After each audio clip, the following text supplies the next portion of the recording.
Maal barbaacha dhuftanii sinoo? Karaa Oromoo qasaa ispaaltii nuun galle. Nu galchaadha. Galchaadha. Karaa sanii ispaaltiin hin galu.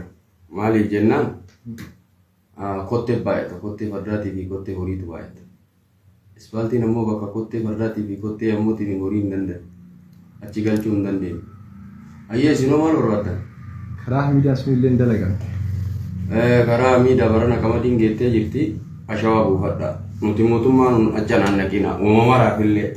Yagiddi ispaaltii dalagamaa jiru argaa jirtan. Ifaa dalagamaa jiru argaa jirtan. Humna bahuu fi duniyaa bahuu argaa jirtan. Tiraazoo mana keessa isin haa afnusi. Gidi tiraazoo mana keessa isin haa waan haganaallee wal dandeettanii wal gurmeessitanii yoo ashawaa ammootiin hin buufatiin karaa xixiqqoo tanallee ta'a. Karaa gaariin gadi dhoose illee ammootiin mootummaa itti eegan. Xixiqqoo akkanaallee walitti gurmooytanii birrii baaftanii dalaguudha qabdan. Uumamaraafuu mootummaatti ni yina jechuu barbaade. Maal barbaacha dhuftanii sinoo? Karaa Oromoo qasaa ispaaltii nuun galle. Nu galchaadha. Galchaadha. Karaa sanii ispaaltiin hin galu.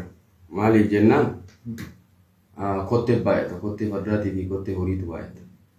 Ispaaltiin ammoo bakka kottee fardaatii fi kottee ammootiin horii hin danda'e. Achi galchuu hin dandeenye. Ayyee sinoo maal barbaaddan? Karaa Hamiidaa sunillee hin dalagamne. Karaa Hamiidaa barana qamadiin geettee jirti. Ashawaa buufadha. Nuti mootummaan achanaan naqina. Uumamaraaf illee. Yagiddi ispaaltii dalagamaa jiru argaa jirtan. Ifaa dalagamaa jiru argaa jirtan. Humna bahuu fi duniyaa bahuu argaa jirtan. Tiraazoo mana keessa isin haa afnusi. Gidi tiraazoo mana keessa isin haa waan haganaallee wal dandeettanii wal gurmeessitanii yoo ashawaa ammootiin hin buufatiin karaa xixiqqoo tanallee ta'a. Karaa gaariin gadi dhoose illee ammootiin mootummaa itti eegan.